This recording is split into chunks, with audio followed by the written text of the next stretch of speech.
so you can hear me. First, let's get the business out of the way, and that is this video is a paid promotion.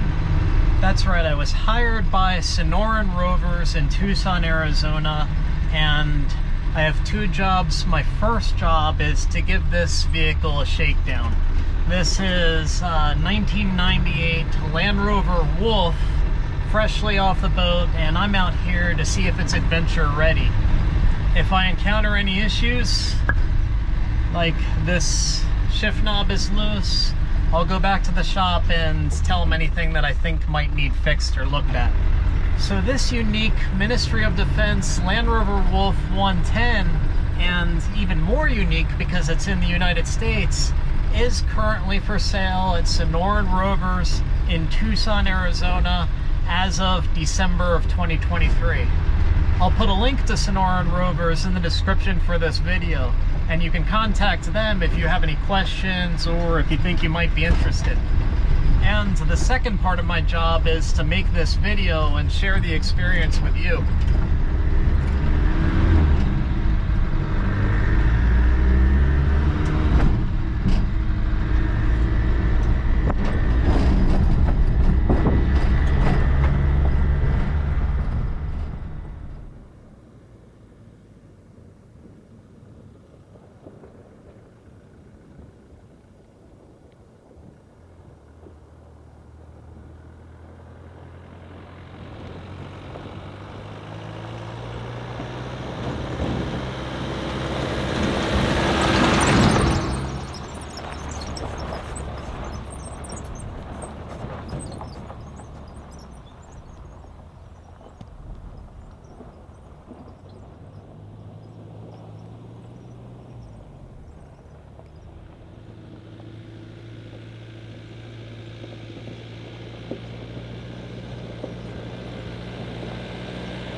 Starting to get a little overgrown, and I promise to be gentle with the Land Rover, so I'm gonna scout.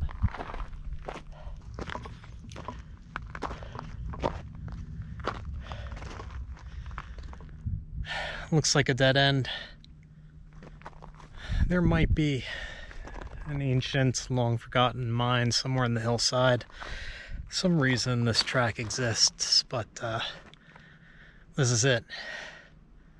I did pass a decent looking campsite just a short way down the hill, so I'm gonna backtrack and settle in for the night.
The Land Rover is a 1998, and it's very similar to a Defender, well, almost identical, except that the chassis and other components are beefed up for the military. It has an internal cage with a fiberglass roof that's a little bit taller than the standard Defender. It uses the 300 TDI 4-cylinder turbo diesel, which I think they opted to go with for its simplicity. It's 24 volt with convoy lighting. It has interior reading lights, attachments, and brackets all over the place. What stood out the most to me about this particular vehicle is its structural soundness. The frame seems to have some sort of protective coating on it, and I didn't look very closely yet, but I couldn't discern much, if any, rust. The paint is good, the seats are good, the 300 TDI is running like a top. The only thing that I noticed while driving was that it grinds a little bit going into second gear. There is some visible wear and tear throughout. There are some cracked trim pieces. The back looks like it was actively used by the military. The tires might be original. They're Goodyear G90s. It's a military-based mud terrain, and a little bit of cracking to suggest old age. I'll show you around the Wolf a little bit more tomorrow. For now, I'm just going to enjoy camp. It's quiet, and it's warm, and the stars are out. All the stars are out. This is awesome.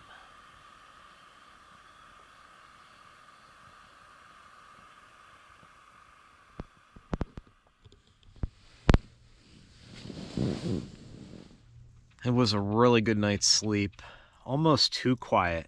You know how when it's really quiet, you're startled by pretty much every little noise? There's no white noise, there's no wind. I'm somewhat more accustomed to vehicle-based camping where you hear things buzzing, clicking, and whirring through the night like a refrigerator. But this is great. You could not ask for a more peaceful setting than this.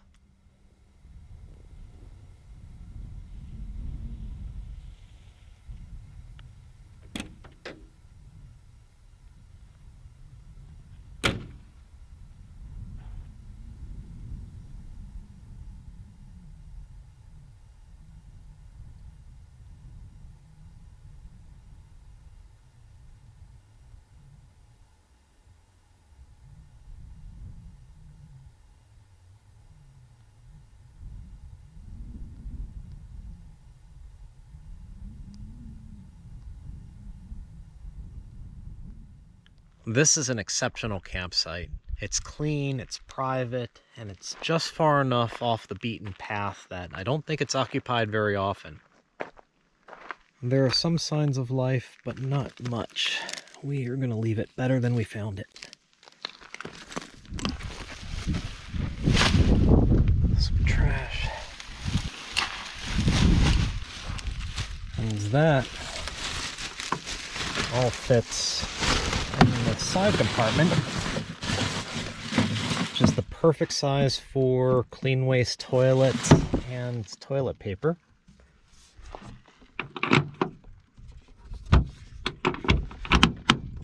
Here, let me show you around this thing. This is what the inside of the back looks like. And the spare tire is strapped down back here right now, but there is a mount on the outside of it. There's a jump seat that folds up. And this soft material is sound deadening or insulation or maybe a bit of both. There is a lot of utility back here. It is, well, let's see. I'm 5'7", so I'm not a tall dude.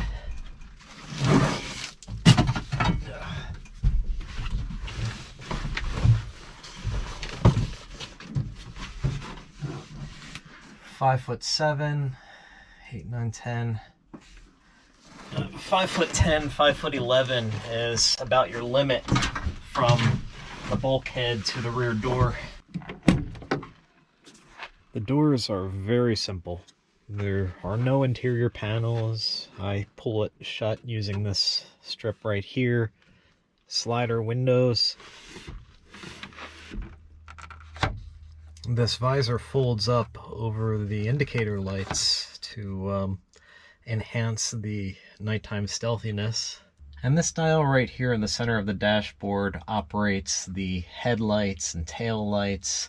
And I don't have a full understanding of convoy mode, but I believe that one of these settings, it turns off the rear tail lights and the diff cover is painted white. So at night, the vehicle behind can follow without the vehicle in front having its tail lights on, just by having its white diff cover illuminated. This rear axle housing, it's trussed, and I believe this is also unique to the Wolf. They did this to make it more durable and less prone to bending. And also, unlike the civilian Defender, this has an external bonnet latch, or hood latch. I have to call it a bonnet, it's a Land Rover. Shoo, shoo, go on. Okay, I'm gonna put this down.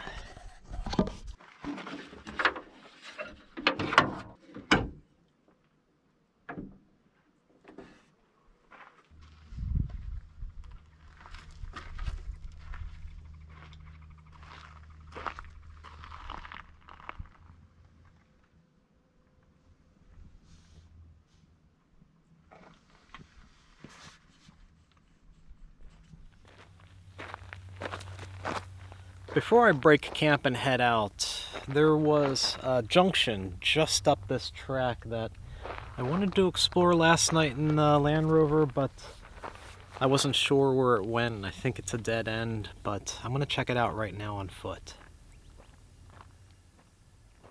A little bit of a washout right here.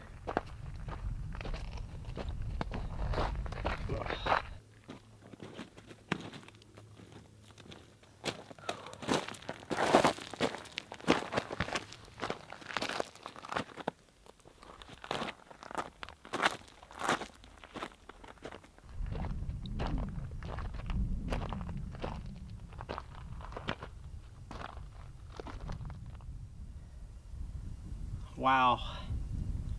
This is why we still explore roads that we know to be dead ends. It was very degraded with a lot of erosion problems, both perpendicular and parallel, dense vegetation, so anything with sheet metal would have had a rough time. But it culminated to here, 1 mile from camp on the scenic Sonoran Ridge. And I'm saving the track as a hike, even though it's technically a four-wheel drive track.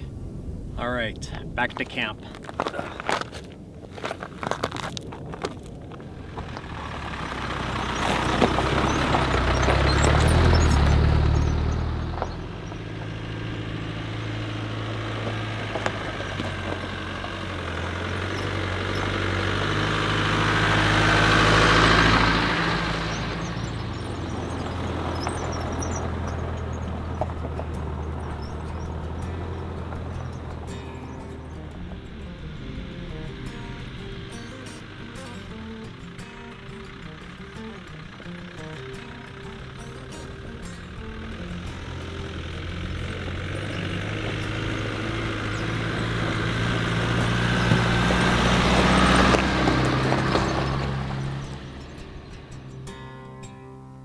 Well, I'm gonna head out. I have to have the Wolf back at Sonoran Rovers by the end of the day. But I had a blast taking that thing out into the field, and it doesn't have a very long list of things that need attention. I think there's a tail light out, the parking brake, the shift knob. You might have heard a lot of squeaking while I was driving, and I think that's the rear sway bar bushings. The Wolf is clearly fit for adventure right now, and as far as any restoration, it doesn't need any. If you're interested in coming out here and retracing my steps and seeing these beautiful places yourselves, my GPS data is available to Patreon subscribers and to members of Venture4WD.com, so please hit up my website. Thanks for watching, everyone.